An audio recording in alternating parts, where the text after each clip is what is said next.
لا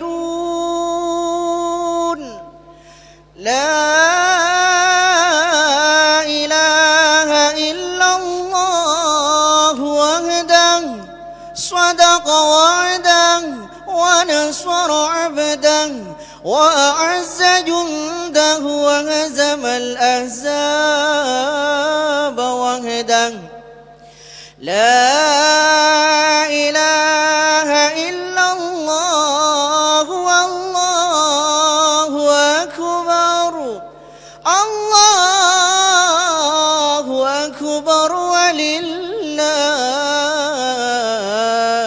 الحمد. الله أكبر الله أكبر الله أكبر لا إله إلا الله والله أكبر الله أكبر ولله الحمد. الله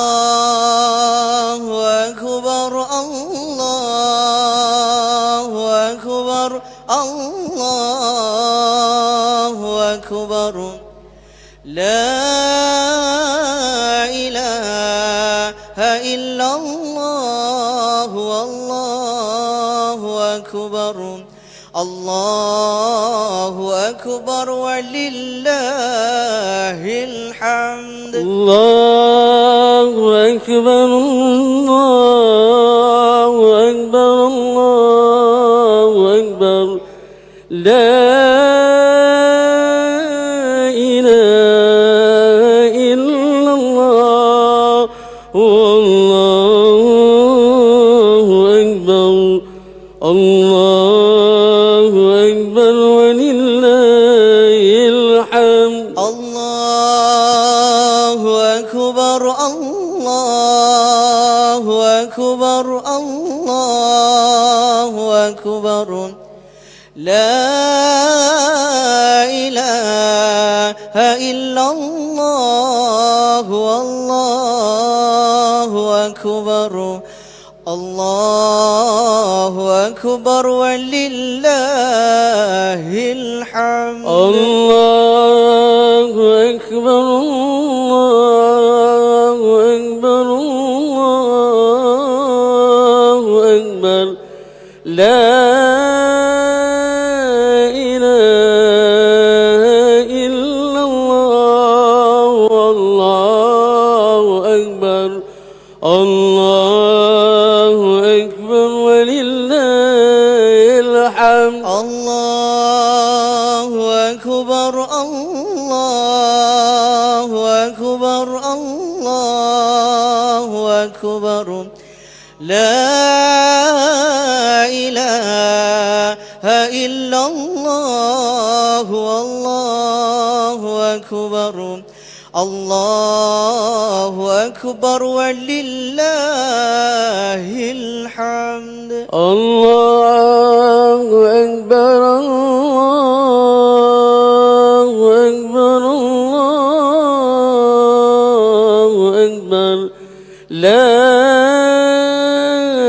إله إلا الله والله أكبر الله أكبر ولله الحمد. الله أكبر كبيرا والحمد لله كثيرا وسبحان الله بكرة وأصيلا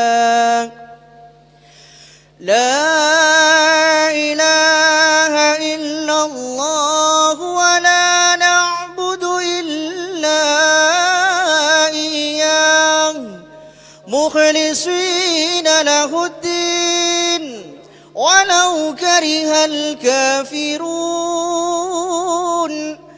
لا إله إلا الله وحده صدق وعده ونصر عبده وأعز جنده وهزم الأحزاب وحده لا إله إلا الله والله أكبر الله أكبر ولله الحمد الله أكبر الله أكبر الله أكبر لا إله إلا الله والله أكبر الله أكبر ولله الحمد الله أكبر الله أكبر الله أكبر لا إله إلا الله والله أكبر الله أكبر ولله الحمد الله أكبر الله أكبر الله أكبر لا إله إلا الله والله أكبر الله أكبر ولله الحمد الله أكبر الله أكبر الله أكبر لا إله إلا الله والله أكبر الله أكبر ولله الحمد الله أكبر الله أكبر الله أكبر لا إله إلا الله والله أكبر الله أكبر ولله الحمد الله أكبر الله أكبر الله أكبر لا إله إلا الله والله أكبر الله أكبر ولله الحمد الله أكبر الله أكبر الله أكبر لا إله إلا الله والله أكبر الله أكبر ولله الحمد الله أكبر كبيرا والحمد لله كثيرا وسبحان الله بكرة وأصيلا لا إله إلا الله ولا نعبد إلا إياه مخلصين له الدين ولو كره الكافرون لا إله إلا الله وحده صدق وعده ونصر عبده وأعز جنده وهزم الأحزاب وحده لا إله إلا الله والله أكبر الله أكبر ولله الحمد الله أكبر الله أكبر الله أكبر لا إله إلا الله والله أكبر الله أكبر ولله الحمد. الله أكبر الله أكبر الله أكبر لا إله إلا الله والله أكبر الله أكبر ولله الحمد. الله أكبر الله أكبر الله أكبر لا إله إلا الله والله أكبر الله أكبر ولله الحمد. الله أكبر الله أكبر الله أكبر لا إله إلا الله والله أكبر الله أكبر ولله الحمد. الله أكبر الله أكبر الله أكبر لا إله إلا الله والله أكبر الله أكبر ولله الحمد. الله أكبر الله أكبر الله أكبر لا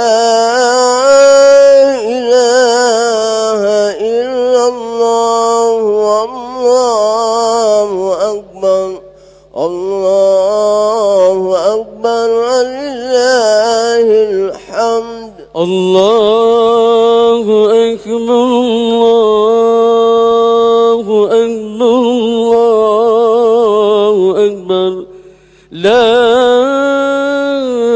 إله إلا الله والله أكبر الله أكبر ولله الحمد. الله أكبر الله أكبر الله أكبر لا إله إلا الله والله أكبر الله أكبر ولله الحمد. الله أكبر الله أكبر الله أكبر لا إله إلا الله والله أكبر الله أكبر ولله الحمد. الله أكبر كبيرا والحمد لله كثيرا وسبحان الله بكرة وأصيلا لا إله إلا الله ولا نعبد إلا إياه مخلصين له الدين ولو كره الكافرون. لا إله إلا الله وحده صدق وعده ونصر عبده وأعز جنده وهزم الأحزاب وحده. لا إله إلا الله والله أكبر الله أكبر ولله الحمد. الله أكبر الله أكبر الله أكبر لا إله إلا الله والله أكبر الله أكبر ولله الحمد. الله أكبر الله أكبر الله أكبر لا إله إلا الله والله أكبر الله أكبر ولله الحمد الله أكبر الله أكبر الله أكبر لا إله إلا الله والله أكبر الله أكبر ولله الحمد الله أكبر الله أكبر الله أكبر لا إله إلا الله والله أكبر الله أكبر ولله الحمد الله أكبر الله أكبر الله أكبر لا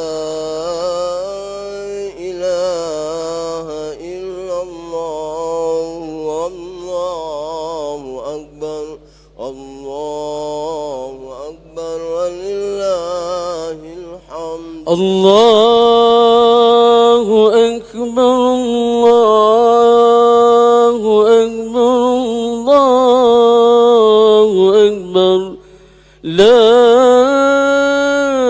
إله إلا الله والله أكبر الله أكبر ولله الحمد الله أكبر الله أكبر الله أكبر لا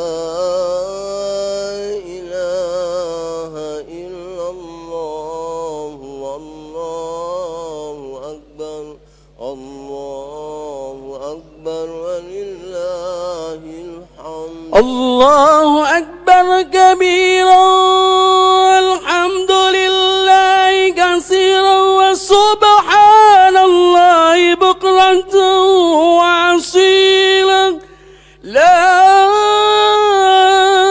إله إلا الله ولا نعبد إلا إياه مخلصين له الدين ولو كره الكافرون لا إله إلا الله وحده صدق وعدا ونصر عبدا وعز جنده وهزم الأحزاب وحده لا إله إلا الله والله أكبر الله أكبر ولله الحمد الله أكبر الله أكبر الله أكبر لا إله إلا الله والله أكبر الله أكبر ولله الحمد الله أكبر الله أكبر الله أكبر لا إله إلا الله والله أكبر الله أكبر ولله الحمد الله أكبر الله أكبر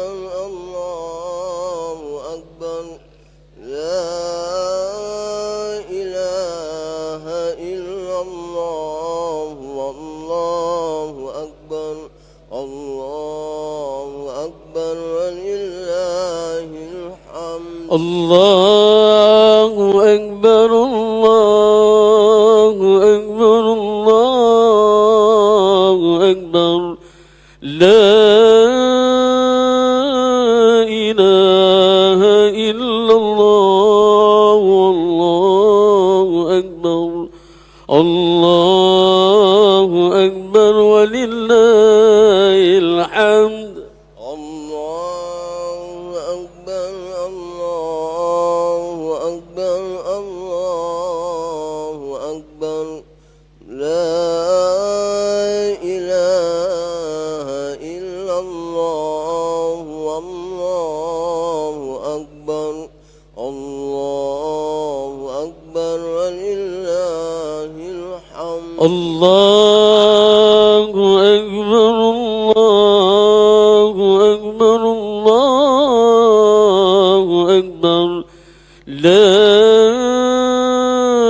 إله إلا الله والله أكبر الله أكبر ولله الحمد الله أكبر الله أكبر الله أكبر لا إله إلا الله والله أكبر الله أكبر ولله الحمد الله أكبر الله أكبر الله أكبر لا إله إلا الله والله أكبر الله أكبر ولله الحمد الله أكبر الله أكبر الله أكبر لا إله إلا الله والله أكبر الله أكبر ولله الحمد الله أكبر الله أكبر الله أكبر لا إله إلا الله والله أكبر الله أكبر ولله الحمد الله أكبر الله أكبر الله أكبر لا إله إلا الله والله أكبر الله أكبر ولله الحمد الله أكبر الله أكبر الله أكبر لا إله إلا الله والله أكبر الله أكبر ولله الحمد الله أكبر الله أكبر الله أكبر لا إله إلا الله والله أكبر الله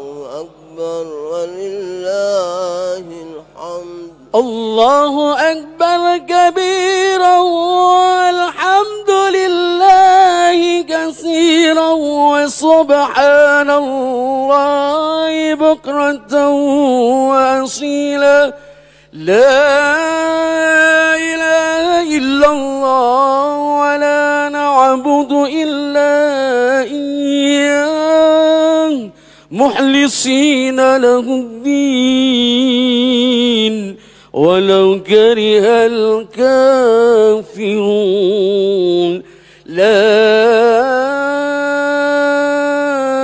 إله إلا الله وحده وصدق وعده ونصر عبده وعز جنده وهزم الأحزاب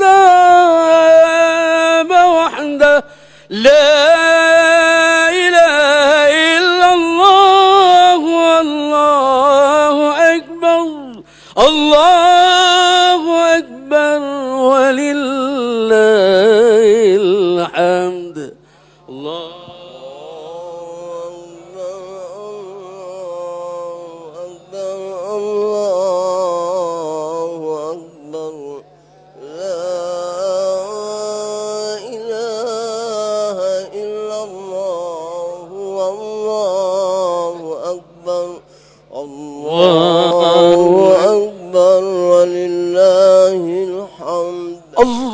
الله أكبر الله أكبر الله أكبر لا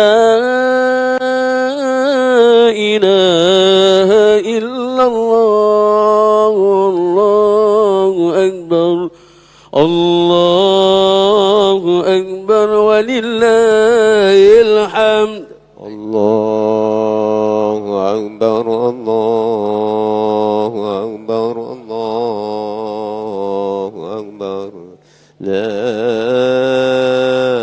إله إلا الله والله أكبر الله أكبر الله أكبر الله أكبر الله أكبر لا إله إلا الله والله أكبر الله أكبر ولله الحمد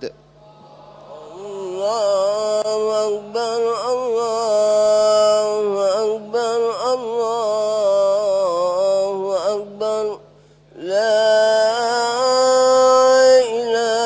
إله إلا الله والله أكبر الله أكبر ولله الحمد الله أكبر الله أكبر الله أكبر لا إله إلا الله والله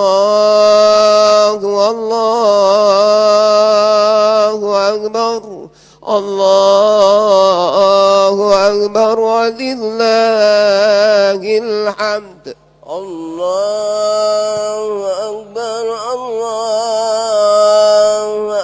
الله أكبر الله أكبر الله أكبر لا إله إلا الله والله أكبر الله أكبر ولله الحمد الله أكبر الله أكبر الله أكبر لا إله إلا الله والله أكبر الله أكبر ولله الحمد. Assalamualaikum warahmatullahi wabarakatuh. Kepada sekalian kaum muslimin jamaah salat Idul Fitri Masjid Agung Jami' Bangil rahimakumullah. Sebelum kita melaksanakan ibadah salat Idul Fitri tahun 1 Syawal 1446 Hijriah, dimohon perhatiannya untuk kami sampaikan beberapa pengumuman sebagai berikut. Pertama, segenap majelis tahkim, pengurus takmir, para pengasuh pengajian dan khatib Masjid Agung Jami' Bangil beserta pegawai masjid mengucapkan ja'alanallahu wa iyyakum minal aizin wal faizin. Kullu amin wa antum bi khair. Taqabbalallahu minna wa minkum taqabbal ya karim. Semoga segala amal ibadah kita di bulan Ramadan diterima oleh Allah Subhanahu wa taala. Muwadda' ya Ramadan. Selamat jalan wahai Ramadan. Semoga Allah Subhanahu wa taala mempertemukan kembali di tahun yang akan datang. Amin ya rabbal alamin. Berikutnya, adapun jari yang masuk pada Jumat hari ini dari Fa'ilul Khair Kalirejo sebesar 2 juta rupiah dan dari Fa'ilul Khair Kampung Baru sebesar 1,5 juta. Mohon barakah Fatihah ditujukan kepada almarhum Bapak Abdul Wahab, Ibu Sulha, Bapak Lasmin, Ibu Nafisa, Saudara Wahib, Bapak Kasri, Ibu Kartini, Bapak Haji Muhammad Soleh Hayat, Ibu Haja Fuaidah, Bapak Hayat, Ibu Musamma, Bapak Dimyati, Ibu Maspeya, Bapak Abdul Halim dan Bapak Khairon Dimyati. Dan juga mohon barakah Fatihah kita tujukan kepada segenap jamaah Masjid Agung Jami' Bangil. Semoga amal ibadah kita diterima oleh Allah Subhanahu wa taala. Amin ya rabbal alamin. Al-Fatihah ala hadiniyah wa kulli niyatin salihah ala ma nawa salafus salih wa ila hadratin Nabi Muhammad sallallahu alaihi wasallam. Al-Fatihah. Bismillahirrahmanirrahim. Alhamdulillah. Ar-Rahmanir Rahim. Maliki yaumiddin. Iyyaka na'budu wa iyyaka ghairil maghdubi 'alaihim waladdallin. Kemudian adapun yang bertindak selaku imam dan khatib pada salat Idul Fitri hari ini adalah Al-Mukarram Al-Ustaz Al-Habib Mustafa bin Umar Al-Idrus dari Surabaya. Namun sebelumnya marilah kita dengarkan sambutan atas nama pemerintah daerah Kecamatan Bangil yang akan diwakilkan oleh Bapak Sekcam. Kepadanya Pak Ali Fadhil.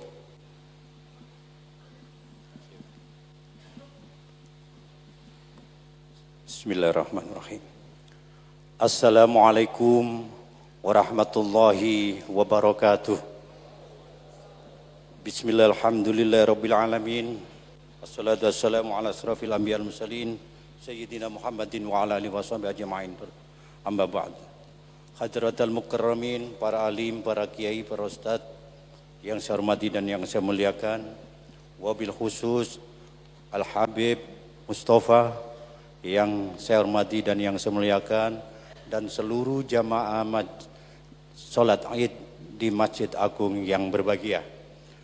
Pada kesempatan ini mohon izin kami membacakan sambutan dari Bupati Pasuruan Bapak Haji Muhammad Rusdi Sutejo. Sambutan Bupati. Bismillahirrahmanirrahim. Assalamualaikum warahmatullahi wabarakatuh. Allahu Akbar, Allahu Akbar, Allahu Akbar. La ilaha illallah, Allahu Akbar, walillahil hamd. Bismillahirrahmanirrahim. Alhamdulillahi rabbil alamin. Wassalatu wassalamu ala asrafil anbiya wal mursalin sayyidina Muhammadin wa ala alihi washabihi ajma'in. Amma ba'du. Al-Mukarram, para alim, para ulama yang saya hormati, hadirin kaum muslimin dan muslimat jamaah salat Idul Fitri yang dimuliakan Allah Subhanahu wa taala.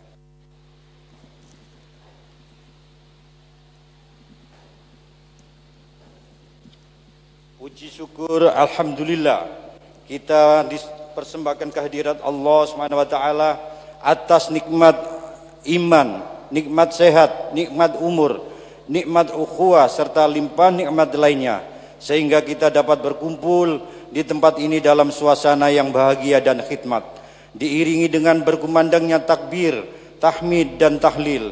Salawat serta salam semoga senantiasa tercurahkan kepada Nabi Muhammad sallallahu alaihi wasallam, kepada keluarganya, para sahabatnya serta kepada kita sekalian yang senantiasa berusaha mengikuti segala jejak risalahnya, dan semoga di hari akhir nanti kita semua mendapat syafaat dari Rasulullah sallallahu alaihi wasallam. Amin. Allahu Akbar, Allahu Akbar, Allahu Akbar, walillahil hamd. Jamaah salat Id yang dirahmati Allah Subhanahu wa taala. Setelah 1 bulan penuh kita menjalankan ibadah puasa, menahan nafsu, lapar dan dahaga di bulan Ramadan yang penuh berkah ini dan maghfirah, dengan berharap semoga semua amalia-amalia kita selama bulan Ramadan ini diterima oleh Allah Subhanahu wa taala. Amin. Seiring lantunan gema takbir, tahmid dan tahlil, kini tibalah kita di hari kemenangan dan kebahagiaan serta hari suci yang kita dambakan bersama, yaitu Hari Raya Idul Fitri 1446 Hijriah tahun 2025 Masehi. Nuansa Hari Raya Idul Fitri ini, marilah kita jadikan momentum di samping saling bermaaf-maafan, juga untuk meningkatkan hubungan tali persaudaraan, kekeluargaan dan silaturahim di antara kita. Demikian juga untuk meningkatkan kualitas keimanan dan ketakwaan kita kepada Sang Pencipta Allah Subhanahu wa taala.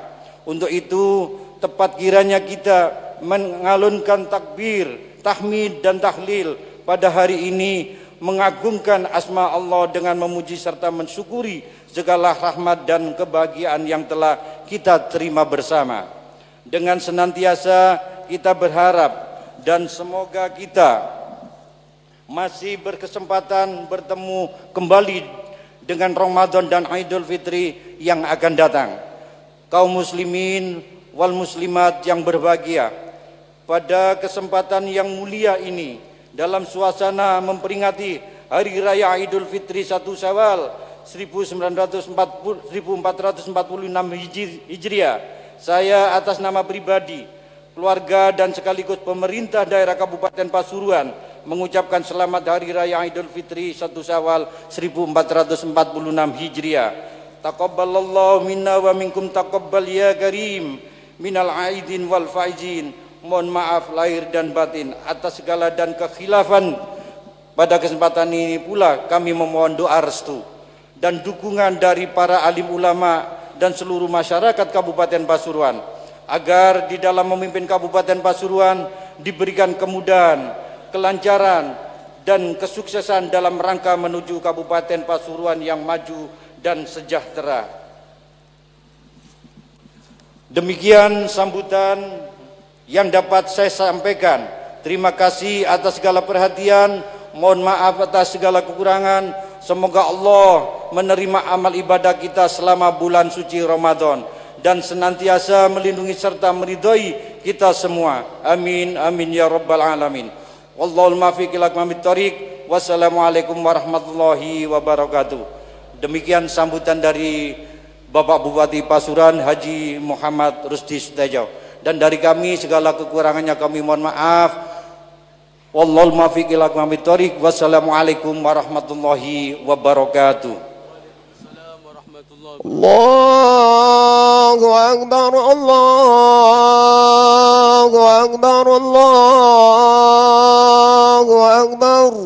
La ilaha illallah, Allahu Akbar, Allahu Akbar, walillahil hamd. Allahu Akbar, Allahu Akbar, Allahu Akbar. La ilaha illallah, Allahu Akbar, Allahu Akbar, walillahil hamd. الصلاة لعيد الفطر ركعتين جامعة رحمكم الله. Mohon para jamaah yang masih ada di luar agar masuk ke dalam masjid dan mengisi sop-sop yang di depannya kosong serta rapat.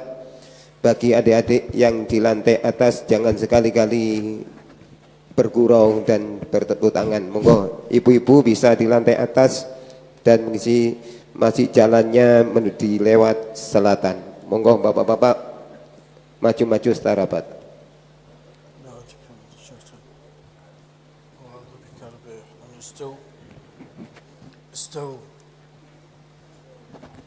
استووا سووا صفوفكم فإن تسوية الصفوف من تمام الصلاة. استقيموا تراصوا يرحمني ويرحمكم الله.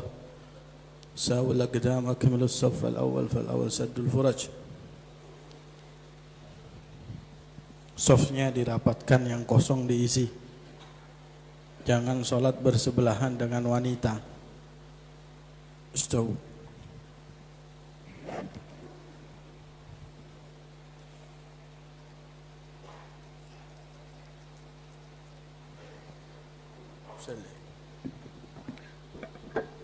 صلي ركعتين. صلي صلاة العيد. الله أكبر.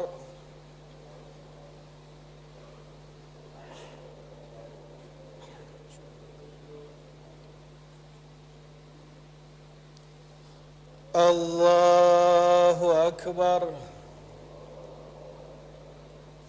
الله أكبر. الله أكبر.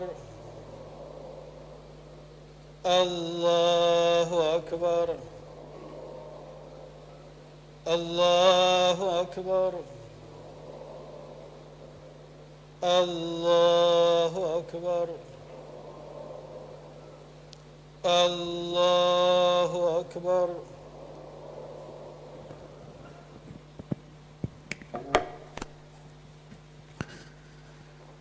بسم الله الرحمن الرحيم. الحمد لله رب العالمين. الرحمن الرحيم. مالك يوم الدين. إياك نعبد وإياك نستعين.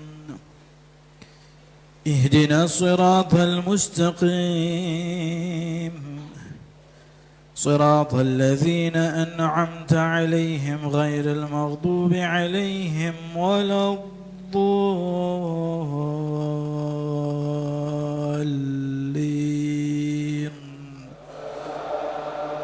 آمين.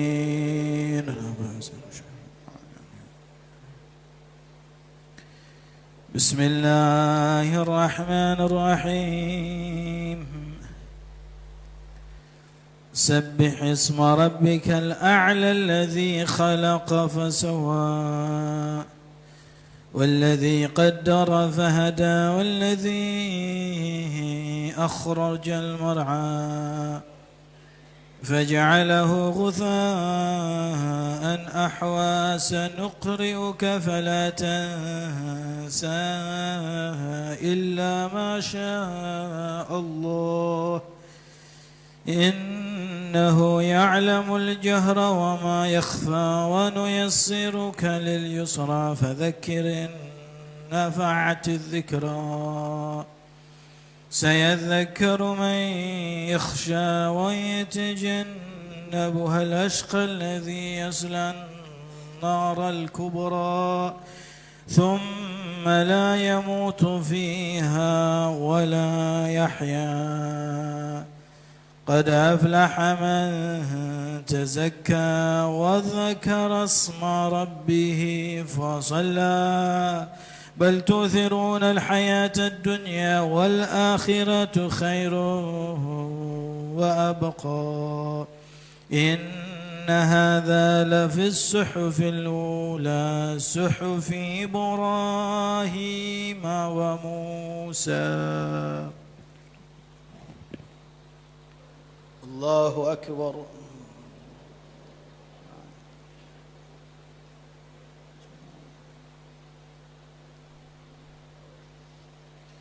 سمع الله لمن حمده. الله أكبر.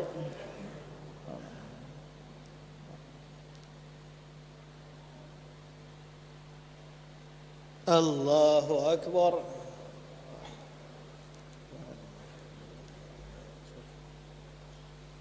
الله أكبر.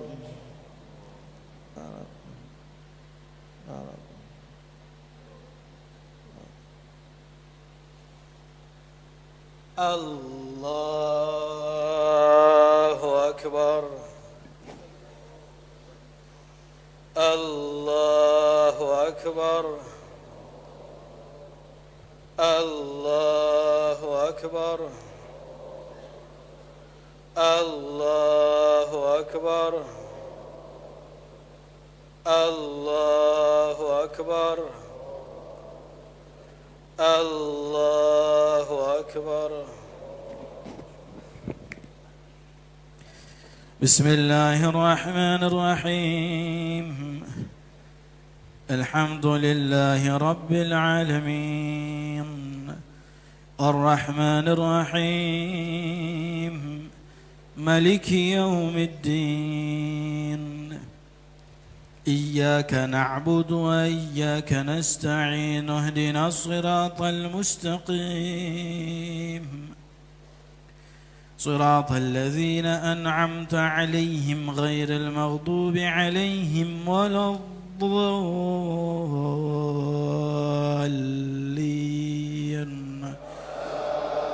آمين.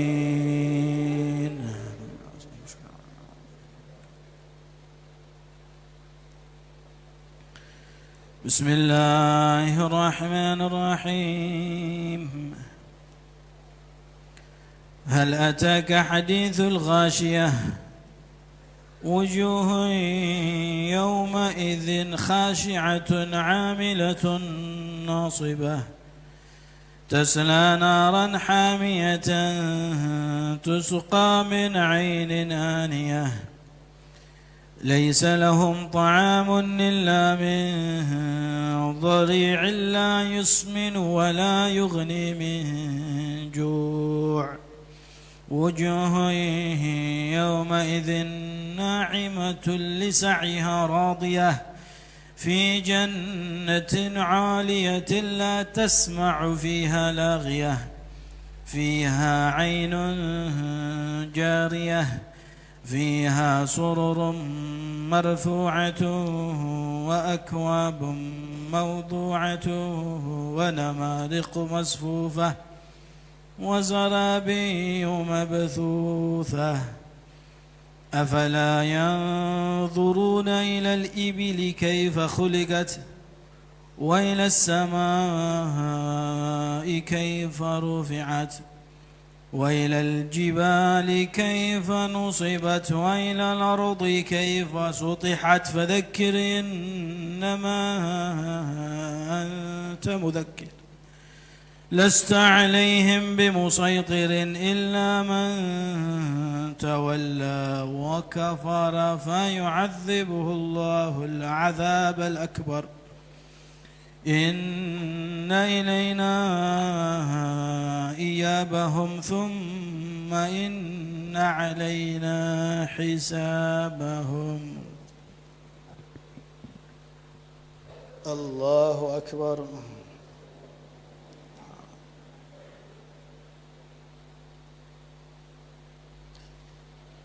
سمع الله لمن حمده.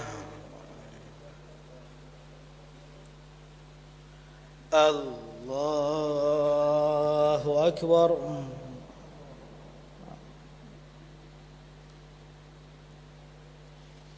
الله أكبر.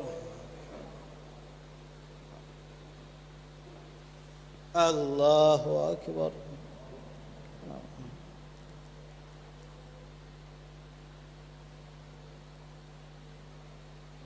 الله أكبر. السلام عليكم. السلام عليكم. وأشهد أن اللهم صل على عبدك ورسولك النبي وصليت على وبارك على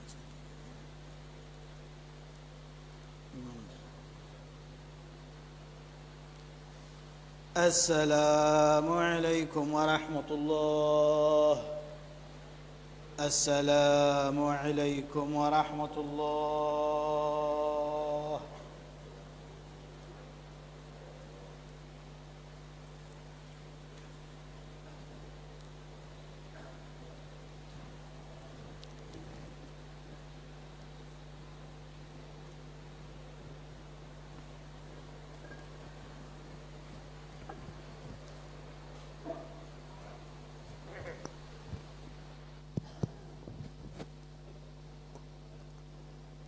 الله أكبر الله أكبر الله أكبر لا إله إلا الله والله أكبر الله أكبر ولله الحمد الله أكبر الله أكبر الله أكبر لا إله إلا الله والله أكبر الله أكبر ولله الحمد الله أكبر الله أكبر الله أكبر لا إله إلا الله والله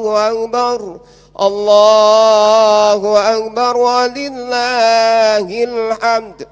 معاشر المسلمين رحمكم الله، أنصتوا واسمعوا وأطيعوا رحمكم الله. أنصتوا واسمعوا وأطيعوا رحمكم الله. أنصتوا واسمعوا وأطيعوا رحمكم الله. اللهم صل وسلم على سيدنا محمد. اللهم صل وسلم على سيدنا محمد. اللهم صل وسلم على سيدنا محمد وعلى آل سيدنا محمد. السلام عليكم ورحمة الله وبركاته.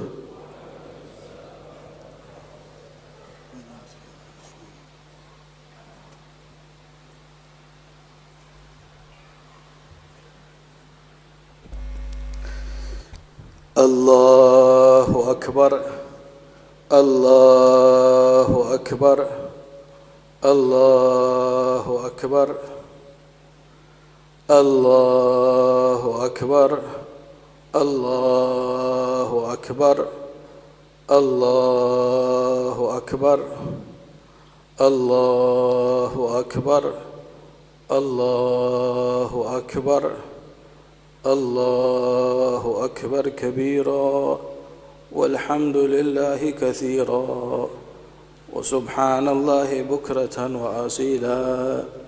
لا إله إلا الله والله أكبر.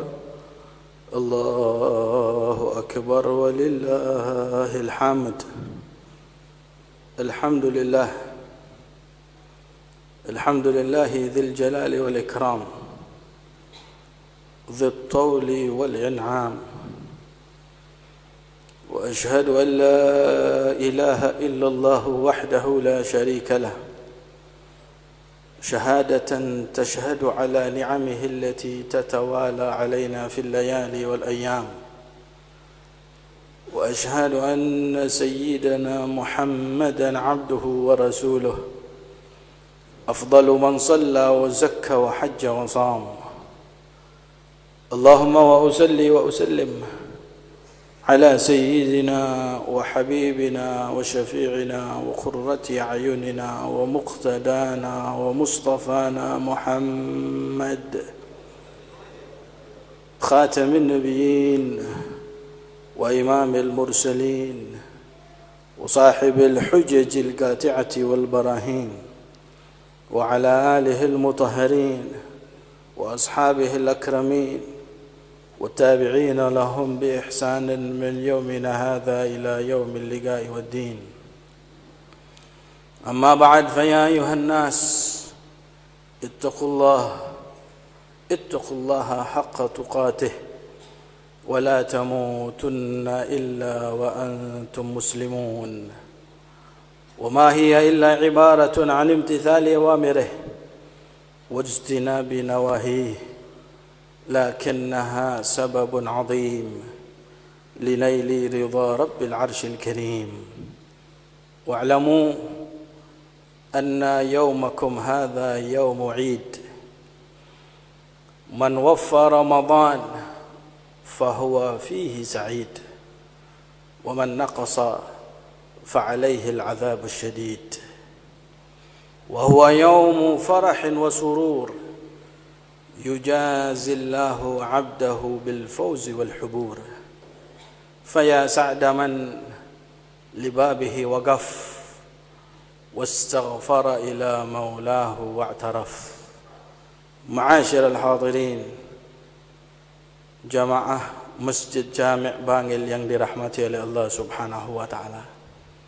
Saat ini kita duduk bersama melaksanakan salat hari raya Idul Fitri, di mana Allah Subhanahu wa taala ingin untuk melihat kita satu persatu daripada hamba-hamba Allah Subhanahu wa taala yang telah Allah Subhanahu wa taala wajibkan untuk mereka melaksanakan sebuah kewajiban yang telah lewat buat diri kita semuanya, di mana kita dipanggil oleh Allah Subhanahu wa taala pada pagi hari untuk melaksanakan salat Idul Fitri ini.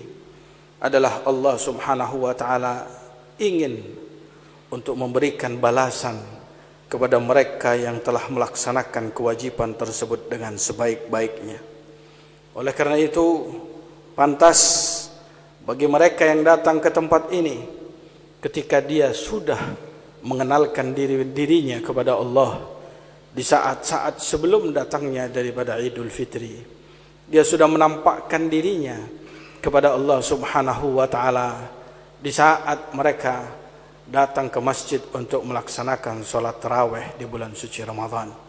Mereka yang telah menampakkan dirinya dan mengenalkan dirinya ketika mereka membaca Al-Quran di bulan suci Ramadan. Mereka adalah orang-orang yang ingin dilihat oleh Allah Subhanahu wa taala ketika mereka melaksanakan puasa dengan sebaik-baiknya. Oleh karena itu, ketika kita datang ke tempat ini dan terkadang kita tidak membawa daripada kewajiban tersebut dengan sebaik-baiknya, maka bisa jadi ketika kita berada di tempat ini yang ditakutkan Allah Subhanahu wa taala tidak mengenal kita atau justru akan murka kepada diri kita. Kemana Anda ketika Anda berada di bulan suci Ramadan yang mulia tersebut? Di manakah Anda di dalam membaca daripada Al-Quran? Manakah lisan Anda yang Anda gunakan untuk berzikir kepada Allah Subhanahu wa taala?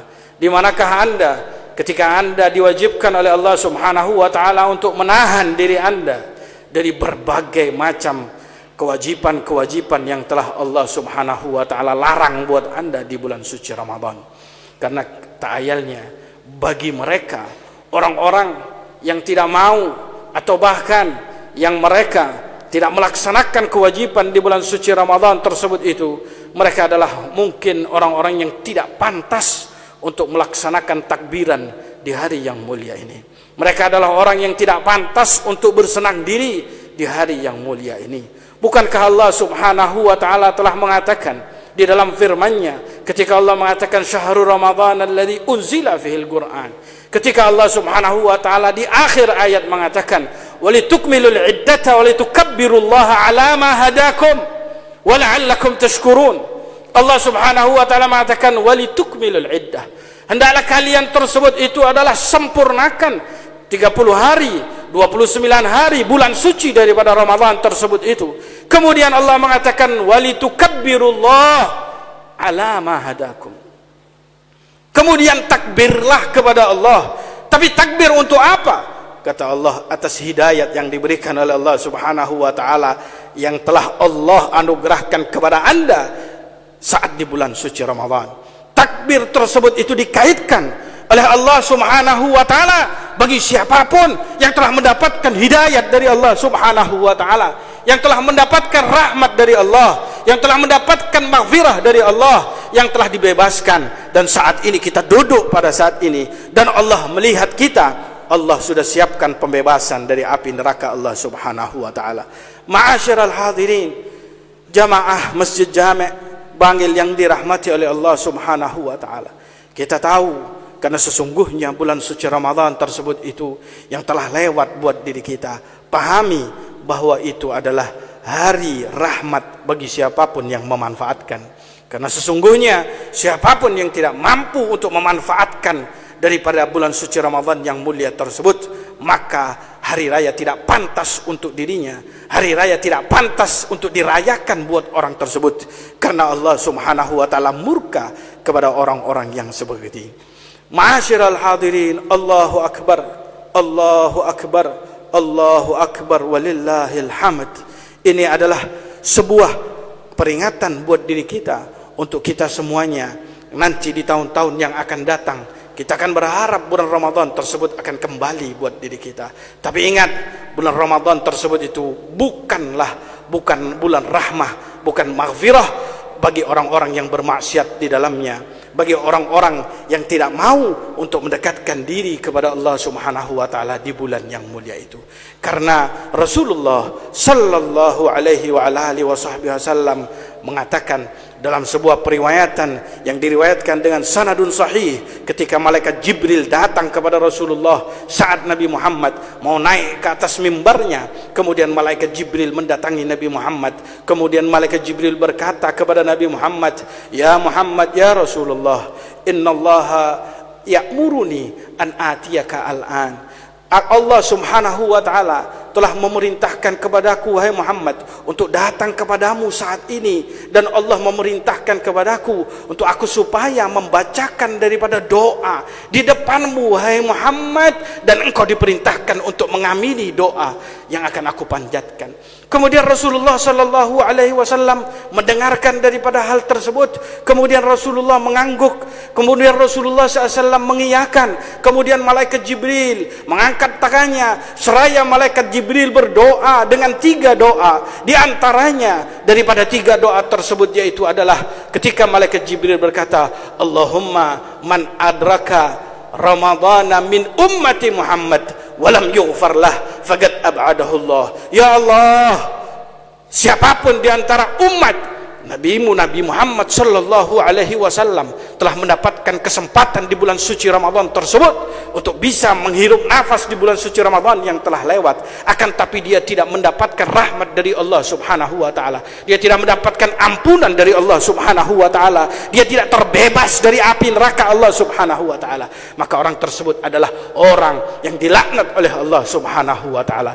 Ma'asyiral hadirin, jamaah Masjid Jami' yang dirahmati oleh Allah Subhanahu wa taala, berarti siapapun yang duduk pada saat ini, ketika kita tidak bisa introspeksi daripada diri kita, ketika kita tidak bisa melihat dan menilik berbalik, karena seorang mukmin tersebut itu adalah orang yang mau untuk mengintrospeksi apa yang telah lewat. Saat ini kita duduk di sini bukan untuk melihat apa yang ada di masa yang akan datang, kita harus introspeksi apa yang terjadi di bulan suci Ramadan tersebut, sehingga kita pantas menjadi hamba Allah Subhanahu wa taala yang duduk di masjid yang dimuliakan oleh Allah Subhanahu wa taala. Karena ini sangat berbahaya, karena mereka orang yang tidak mendapatkan maghfirah langsung mendapatkan doa dari malaikat Jibril dan diamini langsung oleh Rasulullah SAW. Doa tersebut adalah sebuah doa yang kita ibaratkan adalah doa pamungkas. Bagaimana tidak pamungkas? Karena doa tersebut dipanjatkan oleh seorang jenderal malaikat, yaitu adalah Jibril, dan diamini oleh jenderal para nabi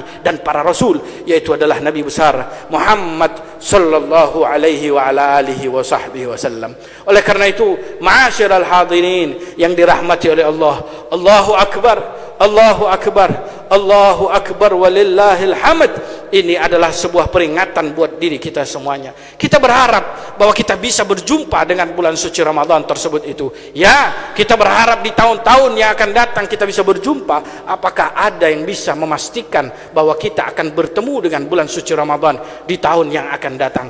Oleh karena itu, para ulama, para aulia, para salihin, dengan datangnya daripada Idul Fitri, terkadang di antara mereka ada satu kegundahan yang ada di dalam diri mereka, ada satu kesenangan dan juga ada satu kegundahan. Kenapa? Banyak di antara daripada mereka ketika mereka mendengar daripada takbir hari raya tersebut, mereka menangis. Kenapa? Karena ditinggal daripada bulan suci Ramadan. Sekaligus Asy-Syaikh Ibnu Hajar rahimahullah, beliau menyebutkan di dalam kitabnya Az-Zawajir an murtakibil kabair. Ketika beliau menghitung-hitung kurang lebih 300 di antara dosa besar yang dilakukan oleh seorang hamba, beliau menyebutkan ada satu di antara dosa besar yang berkaitan dengan hati daripada manusia, dan itu sering terjadi kepada diri kita. Ma'asyiral hadirin yang dirahmati oleh Allah Subhanahu wa taala, dosa besar dan hampir mayoritas daripada kaum muslimin melaksanakan daripada hal tersebut dan melakukan hal tersebut karena terbesit di dalam hatinya hal ini, dan itu disebutkan oleh Asy-Syaikh Ibnu Hajar sebagai dosa besar.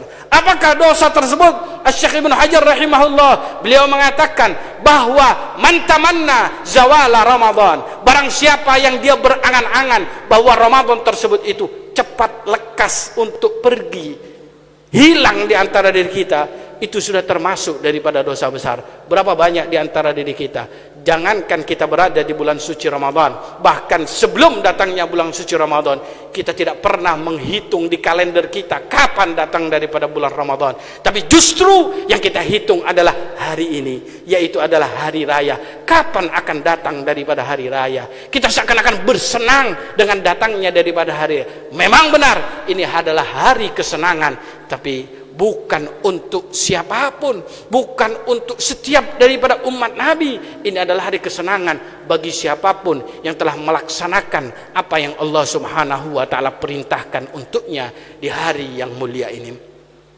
yang diperintahkan oleh Allah Subhanahu wa taala di bulan-bulan suci Ramadan yang telah lewat. Ma'asyiral hadirin, jamaah yang dirahmati oleh Allah Subhanahu wa taala, kita juga mengetahui bahwa yang namanya hari raya ini adalah hari yang begitu mulia, hari yang berisi daripada kesenangan. Kita isi daripada kesenangan-kesenangan tersebut dengan berbagai macam hal-hal yang mubah, berbagai macam hal-hal yang dianjurkan, berbagai macam hal yang disunnahkan. Jangan sampai daripada hari yang mulia ini yang kita menganggapnya adalah sebuah hari kegembiraan buat diri kita, tapi kita isi dengan hal-hal yang berbau daripada maksiat kepada Allah Subhanahu wa taala. Apalagi ketika kita pulang dari tempat ini, ketika kita berbondong-bondong keluar dari masjid ini, ternyata kita tidak melaksanakan apa yang menjadi kewajiban buat diri kita.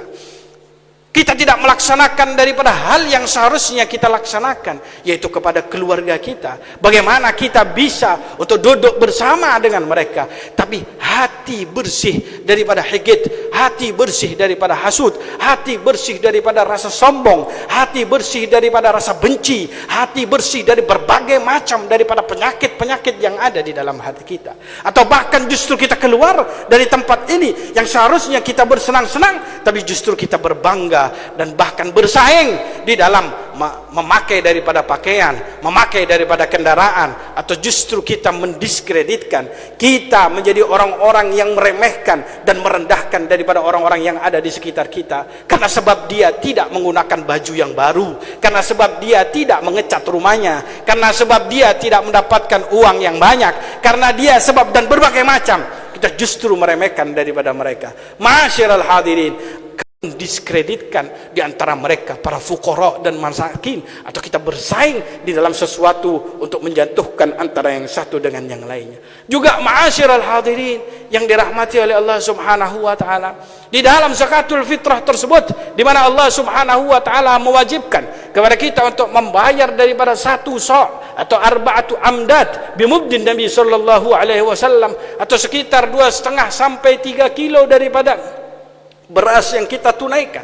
Kita juga diajarkan oleh Allah Subhanahu wa taala untuk kita berbuat baik kepada keluarga kita. Kenapa? Karena setiap daripada seorang lelaki ketika dia sudah berumah tangga atau dia mempunyai daripada orang tua, dia wajib untuk menunaikan zakatul fitrah tersebut, bukan hanya untuk dirinya saja, tapi wajib untuk melaksanakan daripada zakatul fitrah untuk dirinya dan siapapun yang wajib bagi dia untuk dia nafkahi. Baik itu adalah istrinya, baik itu adalah anak-anaknya, baik itu adalah bapaknya, baik itu adalah ibunya. Karena terkadang banyak di antara diri kita ketika dia sudah melaksanakan Idul Fitri, dia lupa terhadap kedua orang tuanya. Dia lupa untuk tunaikan daripada zakat fitrah daripada ibunya. Dia lupa untuk tunaikan daripada zakat fitrah daripada bapaknya. Karena sesungguhnya kedua orang tua tersebut itu masih dalam tanggungan nafkah bagi mereka, bagi kita semuanya, ketika kedua orang tua kita tidak mampu untuk menafkahi daripada diri mereka masing-masing. Ma'asyiral hadirin, jamaah daripada sidang hari raya yang dimulakan oleh Allah Subhanahu wa taala. Dari sini kita bisa paham kalau memang benar kita adalah orang-orang yang berhari raya dan kita keluar daripada bulan suci Ramadan yang mulia ini, kita diampuni dosanya oleh Allah Subhanahu wa taala. Maka ketika kita keluar dari tempat ini, insyaallah hati kita dibersihkan oleh Allah Subhanahu wa taala. Mudah-mudahan kita keluar dari tempat ini, kita adalah orang-orang yang pantas untuk diberikan ganjaran oleh Allah Subhanahu wa taala. Mudah-mudahan ketika kita keluar dari tempat ini, ketika kita bergembira, ketika kita senang, ketika kita berkumpul bersama dengan keluarga kita, mudah-mudahan nanti di hari kiamat kita diberikan kesenangan oleh Allah Subhanahu wa taala. Mudah-mudahan kita diberikan perkumpulan-kumpulan seperti ini bersama dengan keluarga kita, ma'alladzina an'amallahu alaihim minan nabiyyina was-siddiqina wasyuhada was-salihin wa hasuna ulaika rafiqa. Dzalikal fadlu minallahi wa kafa billahi alima. A'udzu billahi minasy syaithanir rajim. Bismillahirrahmanirrahim. يا أيها الذين آمنوا اتقوا الله وقولوا قولا سديدا يصلح لكم أعمالكم ويغفر لكم ذنوبكم ومن يطع الله ورسوله فقد فاز فوزا عظيما. بارك الله لنا ولكم بالقرآن العظيم ونفعنا وإياكم بالآيات والذكر الحكيم. أقول قولي هذا وأستغفر الله العظيم لي ولكم ولسائر المسلمين فاستغفروه إنه هو الغفور الرحيم. اللهم صل وسلم على سيدنا محمد وعلى آل سيدنا محمد.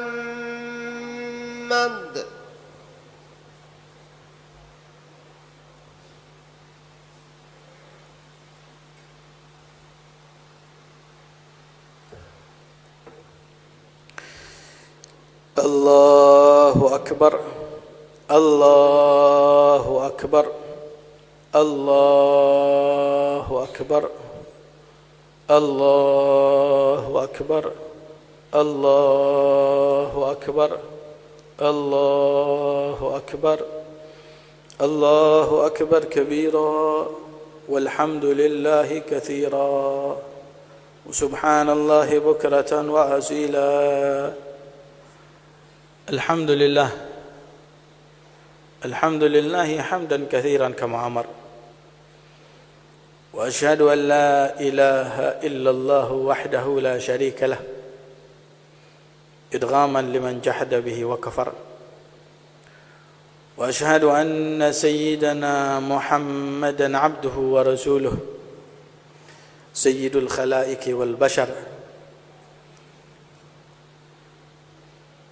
اللهم صل وسلم على سيدنا وحبيبنا وشفيعنا وقرة أعيننا ومقتدانا ومصطفانا محمد وعلى آله وصحبه السادات الغرر. أما بعد، فيا أيها الناس اتقوا الله اتقوا الله وأطيعوه فإنها وصية من الله سبحانه وتعالى للأولين والآخرين. قال الله تعالى في كتابه العزيز وهو أصدق القائلين ولقد وصينا الذين أوتوا الكتاب من قبلكم وإياكم أن اتقوا الله. معاشر الحاضرين،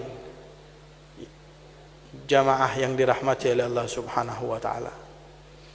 Sedikit saya sampaikan sebelum mengakhiri daripada khutbah ini. Saat ini banyak di antara kita terkadang saling berbagi, memberikan entah itu hadiah berupa uang atau apapun. Ketahuilah, dalam puasa yang telah kita lewati selama 30 hari, kita diajak oleh Allah untuk menahan daripada rasa lapar, dan kita diajak oleh Allah jangan sampai ketika kita berbuka kita gunakan daripada barang-barang yang haram saat berbuka tersebut. Oleh karena itu, di saat kita berbagi, jadikanlah pembagian-pembagian tersebut dengan sesuatu yang halal, dengan sesuatu yang baik. Saat kita mudik, saat kita makan, saat kita mengkonsumsi hadiah-hadiah, kue-kue yang ada, berusahalah semaksimal mungkin bagaimana caranya untuk tidak ada yang masuk di dalam makanan dan uang tersebut kecuali sesuatu yang halal. Kita lihat masjid yang penuh barakah ini adalah masjid yang megah dan luar biasa. Semuanya itu karena adalah campur tangan daripada barang-barang yang halal di dalam masjid ini, sehingga masjid ini menjadi masjid yang penuh barakah. Sampai detik ini masjid ini makmur dengan berbagai macam daripada ibadah, karena bukan hanya sekedar kemewahan, tapi apa yang terjadi dalam kemewahan tersebut dan prosesnya itu datang daripada hal-hal yang penuh barakah. Mudah-mudahan masjid ini diberikan kemakmuran oleh Allah Subhanahu wa taala. Mudah-mudahan seluruh daripada orang-orang yang bertugas di dalam masjid ini diberikan ketabahan oleh Allah, diberikan kesehatan oleh Allah Subhanahu wa taala. Amin ya rabbal alamin. Thumma inna Allah amarakum bi amrin bada'a fihi bi nafsihi وثنى بملائكته المسبحة بقدسه وقال تعالى ولم يزل على ذلك قائلا عليما إن الله وملائكته يصلون على النبي يا أيها الذين آمنوا صلوا عليه وسلموا تسليما اللهم صل وسلم على سيدنا محمد وعلى آل سيدنا محمد وأزواجه وذريته كما صليت على سيدنا إبراهيم وعلى آل سيدنا إبراهيم إنك حميد مجيد وبارك على سيدنا محمد وعلى آل سيدنا محمد وأزواجه وذريته كما باركت على سيدنا إبراهيم وعلى آل سيدنا إبراهيم في العالمين إنك حميد مجيد وارض عن الصحابة أجمعين خصوصا أبا بكر وعمر وعثمان وعلي وجميع العشرة المبشرين بالجنة. الله أكبر، الله أكبر، الله أكبر. اللهم اغفر للمسلمين والمسلمات والمؤمنين والمؤمنات الأحياء منهم والأموات. اللهم عافنا والطف بنا واحفظنا وفرج عنا والمسلمين. اللهم اكفنا وإياهم شر مصائب الدنيا والدين. اللهم أصلحنا وأصلح من في صلاحه صلاح الإسلام والمسلمين. اللهم أصلحنا وأصلح ولاة المسلمين في بلدنا هذه إندونيسيا خاصة وفي بلدان المسلمين عامة. اللهم لا تهلكنا وأهلك من في هلاكه صلاح الإسلام والمسلمين. اللهم ادفع عنا وارفع عنا وعن المسلمين خصوصا يا رب إخواننا في الغزة وفي فلسطين الأذى والغلاء والوباء والجور والحروب والزلازل والسيول والفتن والمحن ما ظهر منها وما بطن برحمتك يا أرحم الراحمين.